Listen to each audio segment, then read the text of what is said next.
کیا کسی صحیح حدیث سے ثابت ہے کہ رسول اکرم صلی اللہ علیہ وسلم نے کبھی مرغی کا گوشت کھایا ہو؟ ساتھ یہ بھی بتا دیں کہ مرغی کا انڈا حلال ہے یا حرام؟ ٹھیک ہے، یہ شیعوں میں چکر ہوتا ہے کوئی انڈے کے بارے میں. شیعوں میں تو بعد میں ہوگا نا، پہلے تو سنیوں میں آئے نا آپ. سر سنیے بھی آپ کو کہیں گے جیسے وہ انہوں نے کہا جاموس کو، یعنی اس کو بفیلو کو، بھینس کو فقہ حنفی نے لال کیا ہے، وہ انڈے کا بھی پوچھتے ہیں. چونکہ انہوں نے 7 سال فقہ حنفی پڑھتے ہیں، حدیثیں تو پڑھتے کو نہیں، ان کو کیا پتا ہر چیز حدیث میں. سر بخاری اور مسلم دونوں میں حدیث موجود ہے. صحابہ کرام کہتے ہیں کہ ہم نے نبی صلی اللہ علیہ وآلہ وسلم کو مرغ کا گوشت کھاتے ہوئے دیکھا ہے. مرغے کا گوشت حلال. ٹھیک ہو گیا، بخاری اور مسلم دونوں میں موجود ہے حدیث. اور اس سے تو آپ کو یہ حلال ہونا پتہ چل گیا. اب وہ حدیث بڑی مشہور ہے جو آپ نے سنی ہوگی، کبھی توجہ نہیں کی اس کے اوپر. بخاری اور مسلم دونوں میں حدیث موجود ہے. مشکات میں آپ کو جمعے والے چیپٹر میں مل جائے گی کہ نبی صلی اللہ علیہ وآلہ وسلم نے فرمایا جو شخص جمعے والے دن سب سے پہلے مسجد میں آتا ہے، ٹھیک ہے، پہلی گھڑی کے اندر اسے اونٹ نہر کرنے کا ثواب ملتا ہے.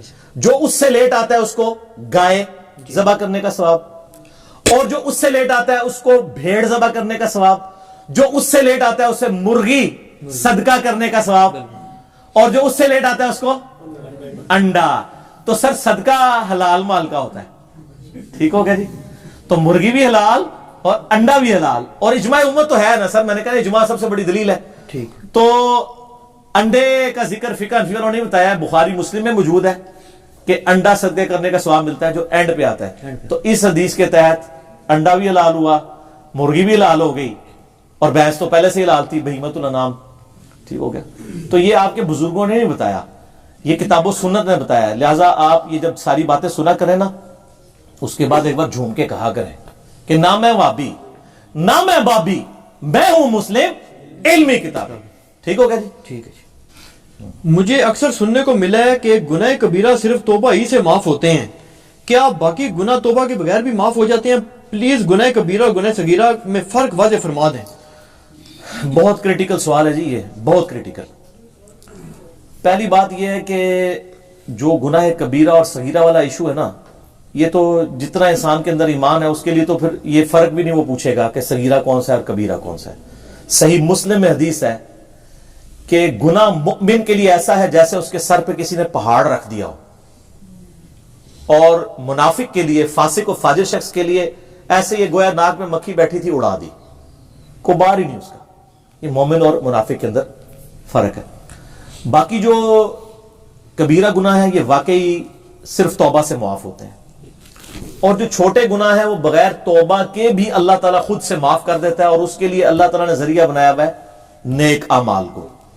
اس حوالے سے اگر آپ سورہ نساء کے اندر ایک آیت مبارکہ ہے، بڑی کریٹیکل ہے، وہ غالباً 31 نمبر ہے. اعوذ باللہ من الشیطان الرجیم، بسم اللہ الرحمن الرحیم. ان تجتنبوا کبائر ما تنہون عنہ، اگر تم ان بڑے بڑے گناہوں سے بچ جاؤ گے جن سے تمہیں منع کیا گیا ہے، نکفر عنکم سیئاتکم، تو اللہ تعالیٰ چھوٹے گناہ ویسے ہی معاف کر دے گا. اللہ اکبر. وندخلکم مدخلا کریما، اور تمہیں ہمیشہ کی عزت اور اکرام والی جگہ میں یعنی جنت کے اندر داخل کرے گا. بڑے گناہوں سے بچنا ہے. وہ بڑے گناہ میں بعد میں بتاتا ہوں کون سے ہیں. ہماری بدقسمتی ہے کہ اکثر گناہ بڑے ہی ہیں، چھوٹے گناہ جو ہیں وہ اس کی ڈیٹیل، بلکہ چھوٹے گناہوں کے بارے میں بھی اتفاق ہے کہ چھوٹا گناہ بھی جو ہمیشہ کیا جائے تو وہ بڑے کی کیٹیگری میں فال کرتا ہے. ایک اور آیت ہے سورۃ النجم میں، یہ زبردست ہے. اللہ تعالیٰ فرماتا ہے نیک لوگوں کے بارے میں، الذین یجتنبون کبائر الاثم، وہ لوگ جو بڑے بڑے گناہوں سے بچتے ہیں، والفواحش، اور بے حیائی کے کاموں سے، الا اللمم، ہاں مگر کبھی کبھار کوئی چھوٹا معاملہ ہو جائے. الا اللمم کو اللہ نے بھی چھوڑ دیا ہے، بڑے گناہوں سے بچو. ان ربک واسع المغفرہ، بے شک تیرا رب وسعت والا ہے مغفرت کے اعتبار سے. ہوا اعلم بکم، وہ تو تمہیں اس وقت سے جانتا ہے، اذا انشأکم من الارض، جب تم زمین سے اگے تھے. ہائے ہائے ہائے، انسان بھی زمین سے اگا ہے، کیونکہ انسان جس منی کے قطرے کی پیداوار ہے، وہ منی کیسے تیار ہوتی ہے؟ اس خوراک سے جو زمین سے نکلتی ہے. کدھر تک اللہ تعالیٰ نے بات کی ہے. وَإِذَا أَنْتُمْ أَجِنَّةٌ فِي بُطُونِ أُمَّهَاتِكُمْ، اور جب تم ایک چھوٹے سے ایمبریو اور جنین کی شکل میں ماں کے پیٹ میں ہوتے ہو، وہ تو اس وقت سے تمہیں جانتا ہے. فَلَا تُزَكُّوا أَنفُسَكُمْ، تو مت کہا کرو میں بڑا پرہیزگار ہوں. هُوَ أَعْلَمُ بِمَنِ اتَّقَى، اسے خوب معلوم ہے کہ کون کتنا پرہیزگار ہے. اور جو خدا آپ کو زمین سے اگتے وقت سے